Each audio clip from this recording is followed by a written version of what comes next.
Assalamualaikum warahmatullahi wabarakatuh. Salam sejahtera kami sampaikan. Semoga kita semua dalam keadaan sehat selalu dan dalam lindungannya. Amin. Dalam kesempatan ini, izinkan kami untuk menyampaikan terima kasih kepada Bapak Profesor Martani selaku dosen Tata Kelola Rantai Nilai.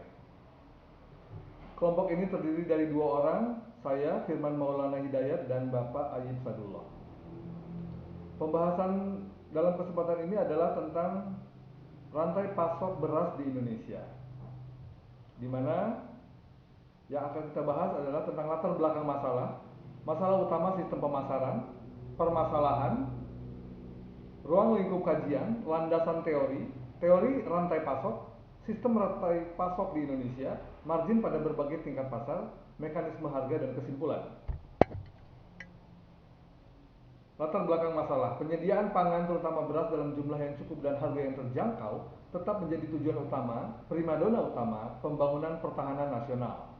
Karena beras merupakan makanan pokok lebih dari 95% rakyat Indonesia. Dan juga secara bersamaan menyediakan lapangan pekerjaan bagi 21 juta rumah tangga melalui usaha tani padi. Total konsumsi beras melampaui 33 juta ton. Kekurangan pasokan beras dapat menyebabkan instabilitas nasional dalam bidang sosial, politik, ekonomi.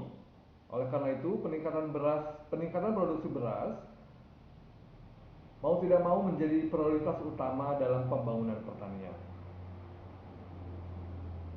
Di ini juga ada beberapa ahli yang mengatakan terkait dengan ketahanan pangan ya.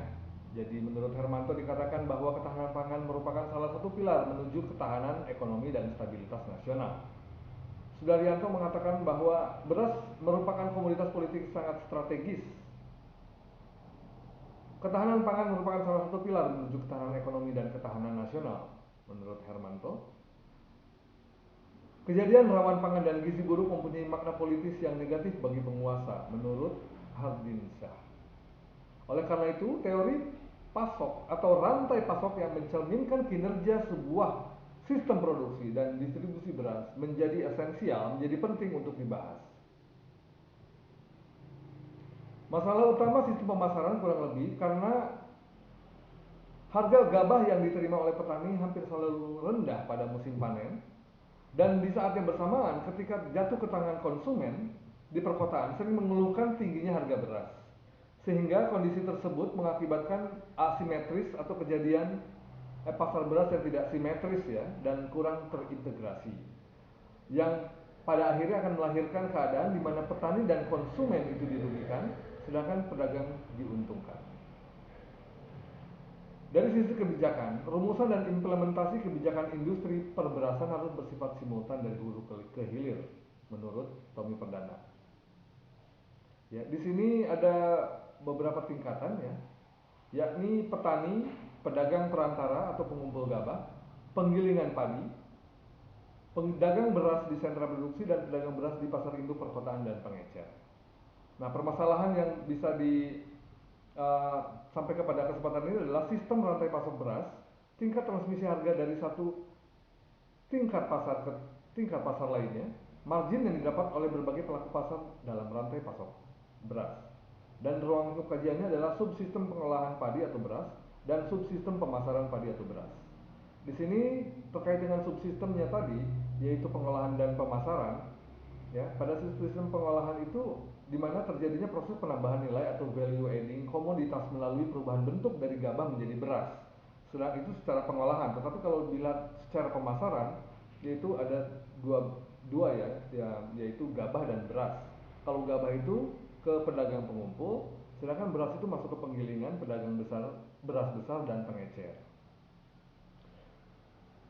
Landasan teori tentang teori rantai pasok, yaitu istilah rantai pasok itu mengacu kepada sebuah sistem yang melibatkan berbagai kegiatan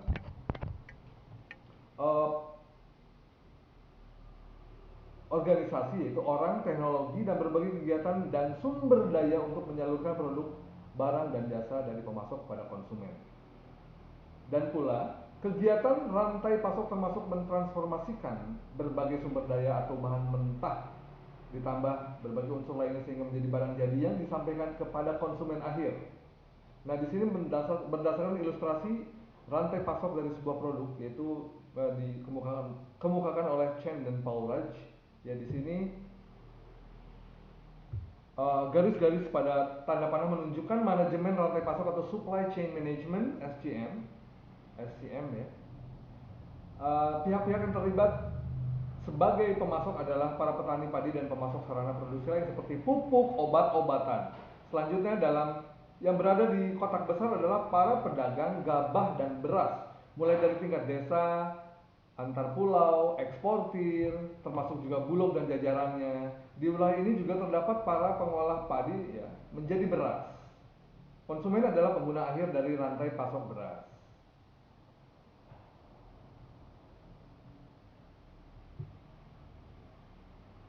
Nah, di sini beberapa ahli mengemukakan ya, secara sederhana, Porter mengatakan bahwa rantai pasok adalah suatu pengakuan atau recognition bahwa nilai suatu produk diciptakan dalam aktivitas perusahaan dan disalurkan melalui konsumen akhir pada harga tertentu.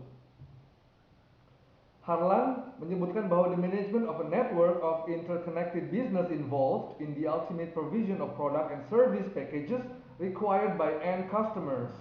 The SCM spans all movement and storage of raw materials, work in process, inventory, and finished goods from point of origin to point of consumption. Ada juga Guda Sekarang menyatakan bahwa implementasi SCM merupakan salah satu bagian penting untuk memperbaiki kemampuan kompetisi organisasi bisnis.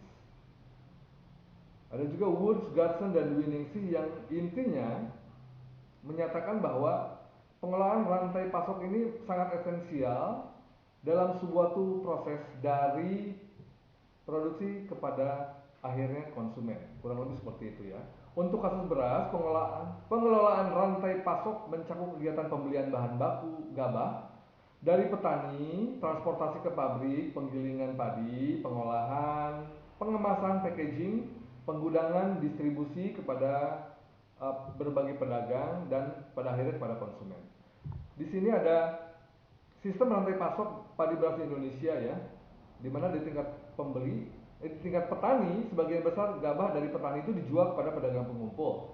Sedangkan petani di lahan irigasi itu mereka menjual padi bisa dengan 3 cara, yaitu tebasan, jual jadi menebas ya, jual kepada setelah panen, atau keringkan terlebih dahulu lalu dijual.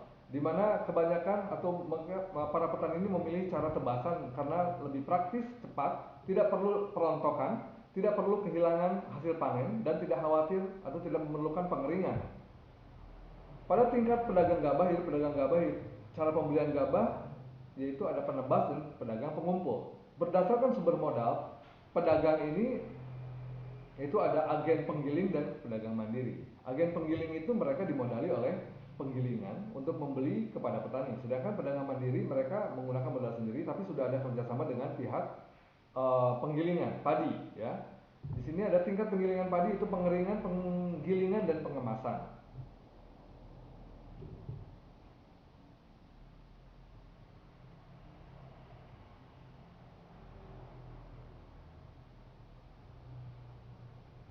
Beberapa penggilingan merupakan mitra kerja Bulog. Ya, berdasarkan tabel di sini, yaitu dalam memenuhi kuota pengadaan beras untuk Bulog, penggilingan padi memberi beras asalan dari masyarakat dengan harga 4.200 sampai 4.300 per kilo. Terus beras tersebut dipolisi ulang sehingga menjadi beras kualitas medium dengan konversi 98% dengan keuntungan dan margin sekitar 12 atau 114 per kilo, yaitu rata-rata Rp63 per kilo berasnya. Tingkat pedagang beras, ada pedagang beras besar dan eceran.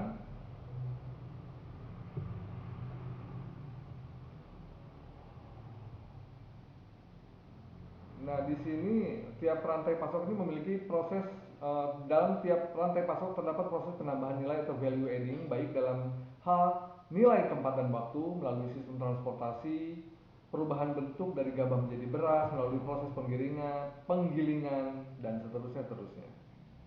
Margin pada berbagai macam tingkat pasar, itu dalam hal ini petani. Petani umumnya di lahan ekosistem mempunyai kebiasaan menjual seluruh hasil panen pertamanya dan sebagian hasil panen keduanya. Terus pedagang gabah juga umumnya berada di desa atau dikenal sebagai pedagang pengumpul desa atau juga antar desa.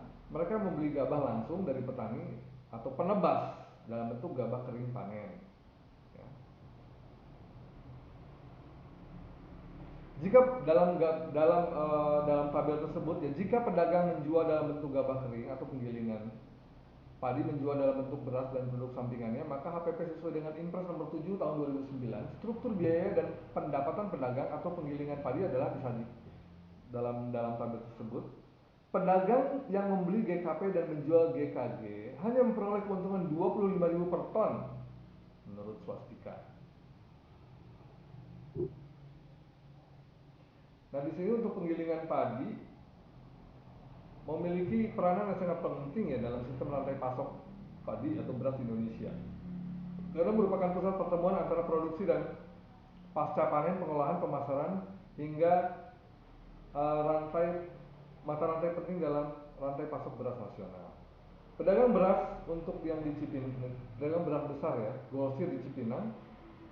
Ini Cipinang ini merupakan kategori pedagang beras atau grosir, pedagang besar ya. Bahkan pasar ini menjadi indikator perberasan nasional.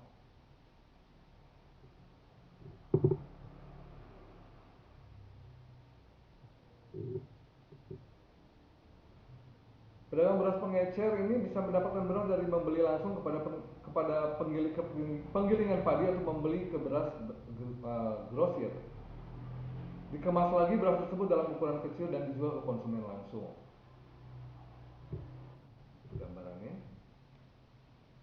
Kesimpulannya, rantai pasok beras dimulai dari petani berupa gabah kering panen didistribusikan oleh pedagang gabah ke pabrik penggilingan padi dalam bentuk GKP.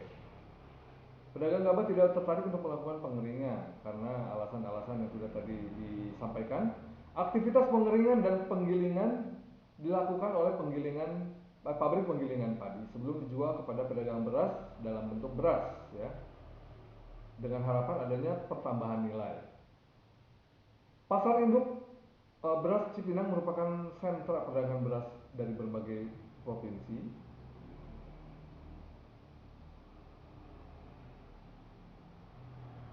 Ya, terima kasih atas waktunya. Wassalamualaikum warahmatullahi wabarakatuh.